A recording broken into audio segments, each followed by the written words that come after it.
Welcome to Bondric software systems. इसके अगले videos में हमने एडमिन पैनल के बारे में बात की थी। इस वीडियो में हम एफओएस एप्लीकेशन किस तरह से यूज़ करनी है और उसके फंक्शन के बारे में हम बात करेंगे। एफओएस एप्लीकेशन सबसे पहले इंस्टॉल कर लेनी है। इंस्टॉल करने के बाद यूज़र आईडी और पासवर्ड के साथ हमें लॉगिन करना रहेगा। एप्लीकेशन में स्टार्ट करता हूँ। ये अपना स्टार्ट हो एप्लीकेशन लॉगिन हो गई है यूज़र आईडी और पासवर्ड के साथ। मैंने रिमेंबर रखा था इसलिए वो ऑटोमेटिकली लॉगिन हो गया है। तो ये सबसे पहले अपना ये डैशबोर्ड आएगा, उसके बाद रिपोर्ट्स है और मोर ऑप्शन है। रिपोर्ट्स की बात करते हैं। रिपोर्ट्स में हमें क्या क्या मिलेगा। तो रिपोर्ट्स के अंदर हम जान सकते हैं कि माई रिटेलर्स के अंदर हमें दिखाई देगा कि कितने रिटेलर्स में अवेलेबल है और उसके mobile number, company name, email ID, GST, address और स्टेट, ये सब डिटेल्स हमें यहाँ पे मिलेगी। उसके बाद है टोटल आउटस्टैंडिंग। टोटल आउटस्टैंडिंग हमें यहाँ पे दिखाई देगा रिटेलर वाइज। उसके बाद टुडे कलेक्शन दिखाएगा, आज के दिन में कितना कलेक्शन किया है वो रिटेलर वाइज हमें दिखाएगा। आज के दिन में मैंने कुछ भी नहीं किया इसलिए 0 दिखा रहा है। टोटल आउटस्टैंडिंग भी दिखा रहा है। इससे चाहे तो शेयर कर सकते हैं, डाउनलोड कर सकते हैं और डेट वाइज हम इसे सर्च भी कर सकते हैं। Retailer item wise collection, retailer item wise collection का भी ऑप्शन है यहाँ पे। Today collection item wise, admin to FOS collection है तो वो भी यहाँ पे दिखाएगा। फंड ट्रांसफ़र किया हुआ है आइटम वाइज यहाँ पे मिलेगा अपने को। जस्ट एग्जांपल मैं डेल माउस पे व्यू करता हूँ तो डेल माउस के अंदर अगर फंड ट्रांसफ़र किया हुआ है तो वो भी दिखाएगा। और यहाँ पे जो भी क्रेडिट हुआ है एफओएस के अंदर तो यहाँ पे वो ग्रीन दिखाएगा। जस्ट एग्जाम्पल आप देख पा रहे हो कि डेल माउस यहाँ पे एडमिन टू एफओएस ऑर्डर दिखा रहा है तो यहाँ पे वो ग्रीन दिखा रहा है। जो डेबिट है वो अपने को रेड दिखाएगा।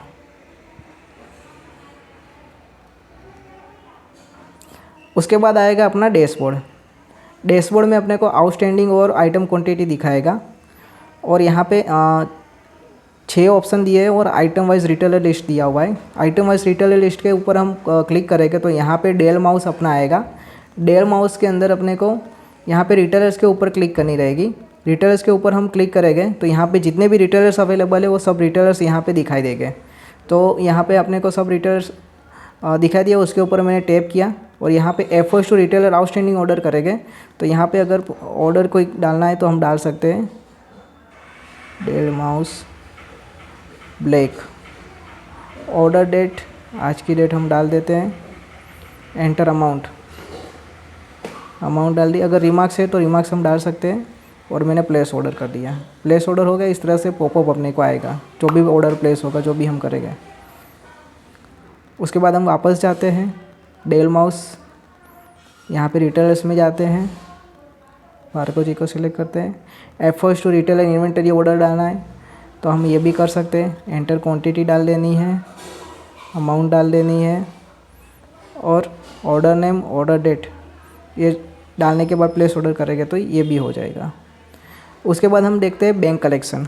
बैंक कलेक्शन में क्या आएगा कि जस्ट एग्जांपल ऑर्डर कौन सा था कि डेल माउस था, Dell mouse black. Order date, आज की डेट डाल देते हैं, जो भी डेट है वो हम डाल सकते हैं। अब यहाँ पे बैंक नेम आएगा। बैंक नेम में क्या रहेगा कि जितने भी बैंक जो भी बैंक के अंदर पेमेंट किया है वो बैंक हम सिलेक्ट कर सकते हैं। यहाँ पे कैश, ऑनलाइन और बैंक का नाम। यहाँ पे अगर मैं कैश सिलेक्ट करता हूँ तो कैश अपने को डालना है, ऑनलाइन डाला है तो ऑनलाइन करना है और अगर बैंक नेम है तो बैंक नेम डाल देना है। तो यहाँ पर मैं कैश कर रहा हूँ तो यहाँ पर पेमेंट टाइप के अंदर भी मैं कैश कर देता हूँ। अगर आप देख पा रहे हो जैसे कि IMPS NEFT, अगर बैंक है या ऑनलाइन है तो यहाँ पे IMPS NEFT RTGS हम कर सकते हैं। तो यहाँ पे कैश आया तो मैं कैश डाल देता हूँ और यहाँ पे मैं 10 रुपीज़ कर देता हूँ और इसे मैं प्लेस ऑर्डर कर देता हूँ। ये ऑर्डर प्लेस हो गया। उसके बाद हम जाते हैं वापस डेल माउस के अंदर और क्लिक करते हैं, भार्गव जी को सिलेक्ट करते हैं और इसी में ही एडमिन इन्वेंटरी ट्रांसफ़र करना है तो ये भी हो जाएगा। क्वांटिटी डाल लेनी है जो भी है, अमाउंट डाल लेनी है जो भी है और ऑर्डर नेम, कौन सा ऑर्डर है, डेल माउस, ऑर्डर डेट और रिमार्क्स, तो ये भी करेंगे तो ये भी प्लेस ऑर्डर हो जाएगा। उसके बाद इन्वेंटरी स्टेटमेंट करना है तो इन्वेंटरी स्टेटमेंट भी अपने को यहाँ पे आ जाएगा। इसे डाउनलोड भी कर सकते हैं हम। उसके बाद अपना हो गया रिटेलर आउटस्टैंडिंग। तो रिटेलर आउटस्टैंडिंग कितना है तो यहाँ पे वो दिखाएगा क्या कब क्रेडिट हुआ था, कब डेबिट हुआ था, ये सब अपने को दिखाएगा। तो ये रिटेलर आउटस्टैंडिंग यहाँ पे आ गया। तो ये अपना आइटम वाइज रिटेलर लिस्ट हो गया। अब उसके बाद हम जाते हैं रिटेलर्स के अंदर। तो रिटेलर्स के अंदर भी डायरेक्टली ऑप्शन दिए हुए हैं, सब आइटम्स का दिया हुआ है, व्यू कर सकते हैं यहाँ पे, ठीक है। कब क्रेडिट हुआ था, कब डेबिट हुआ था, ये हम देख सकते हैं। उसके बाद आउटस्टैंडिंग हम देख सकते हैं। तो जस्ट एग्जांपल मैंने यहाँ पे आशीष आर करके है, तो उसका आउटस्टैंडिंग देखा, तो यहाँ पे उसका जितने भी हमने प्रोडक्ट दिए हुए हैं उनको, तो वो सबका यहाँ पे दिखा रहा है। यहाँ पे हम व्यू करेंगे तो डिटेल्स में दिखाएगा, ठीक है। उसके बाद पेमेंट कलेक्शन है, तो पेमेंट कलेक्शन जस्ट एग्जांपल मैं ये डाल देता हूँ बोनरिक्स रिचार्ज गई, ठीक है। ये पेमेंट कलेक्शन में और सिलेक्ट ऑर्डर डेट कर देता हूँ, आज की ही डाल देता हूँ, ठीक है, जो भी है, और टोटल कलेक्शन में कर लेता हूँ। ये सक्सेस हो गया। तो इस तरह से वो भी कर सकते हैं। और यहाँ पे भी ऑप्शन दिया बैंक, यहाँ पे भी बैंक कलेक्शन भी अवेलेबल है, बैलेंस ट्रांसफ़र भी यहाँ पे अवेलेबल है। तो ये अपना रिटेलर्स का एक था, वो हो गया। अब यहाँ पे अलोकेटर रिटेलर्स कितने हैं वो हमें अपने को देखने को मिलेगा, और वो सभी ऑप्शन यहाँ पे दिखाई देंगे। FOS2 रिटेलर, FOS2 रिटेलर्स जो भी फंक्शन है वो सब यहाँ पे आएंगे। मोर करेंगे तो यहाँ पे पूरी इन्फॉर्मेशन आएगी। ऑर्डर स्टेटस अप्रूव हुआ है, एडमिन अप्रूवल ट्रू है, सब अप्रूवल ट्रू है, क्या है, ऑर्डर किसने लगाया था, तो ऑर्डर लगाया था FOS ने, रिटेलर नेम क्या है, तो सब डिटेल्स यहाँ पे आएगी। व्यू ऑर्डर लिस्ट करेंगे तो व्यू ऑर्डर लिस्ट आएगी। अगर इसे कैंसिल करना है, पेंडिंग में पड़ा है, तो उसे हम कैंसिल कर सकते हैं। अप्रूव हुआ उसको कैंसिल नहीं कर सकते। फिर अगर इसे अप्रूव है तो अप्रूव तो ऑलरेडी है, रिकन्सिडर करना है, रिवर्ट करना है, रिवर्ट कंसिडर करना है, तो वो भी हो पाएगा। अब एक चीज़ बताता हूँ। कैंसिल पे क्लिक करते हैं हम, ठीक है। ये कैंसिल नहीं होगा, क्यों? क्योंकि अगर अप्रूवल हो गया उसे कैंसिल नहीं कर सकते। पेंडिंग होगा उसको हम जो पेंडिंग है उसको हम कर सकते हैं कैंसिल, मगर ये अप्रूव हो चुका है तो इसको हम नहीं कर सकते हैं। फिर admin to retailer balance transfer, तो यहाँ पे मोर करेंगे तो यहाँ पे पूरी डिटेल्स आएगी। यहाँ पे व्यू ऑर्डर लिस्ट करेंगे तो ऑर्डर लिस्ट कितने थे वो सारा बताएगा।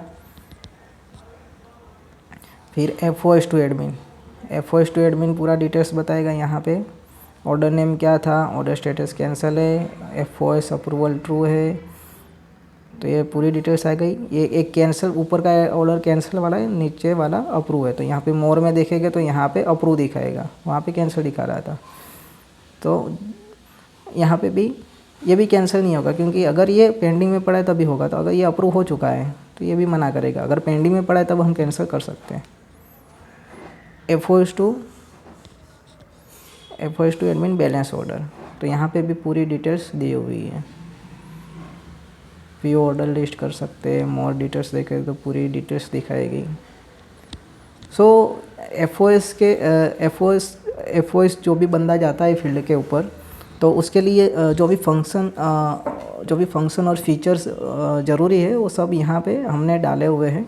तो जो फील्ड पे बंदा है वो इजीली अपना काम कर सकता है। और अगर जो ओनर है या फिर जो एडमिन पोर्टल यूज़ कर रहा है तो उसको बार बार उसको फ़ोन करने की ज़रूरत नहीं, क्योंकि यहाँ पे भी पूरी डिटेल्स दी हुई है रिटेलर्स की। तो डायरेक्टली वहाँ पे उससे फ़ोन कर सकता है, एड्रेस भी अपने दे दिया है। और दूसरा यहाँ पे एक मज़ेदार एक चीज़ ये भी है कि आप सारे FOS को नोटिफिकेशन भी भेज सकते हो। तो जो भी आप नोटिफिकेशन डालोगे वो FOS को यहाँ पे आएगी। देख पा रहे हो यहाँ पे सभी नोटिफिकेशन यहाँ पे है। तो एडमिन जो है वो यहाँ पे सभी FOS को नोटिफिकेशन भी डाल सकता है। तो पूरा एकदम इजी टू यूज़ है ये एप्लीकेशन। और जो फील्ड पे जा रहा है बंदा उसका काफ़ी काम इजी हो जाता है, उसका भी काम इजी हो जाता है। और जो जिनका जो ये प्रोडक्ट देने का या फिर पेमेंट कलेक्शन करना है तो वो काम पूरा इजी हो जाता है एप्लीकेशन के ज़रिए। Thank you very much.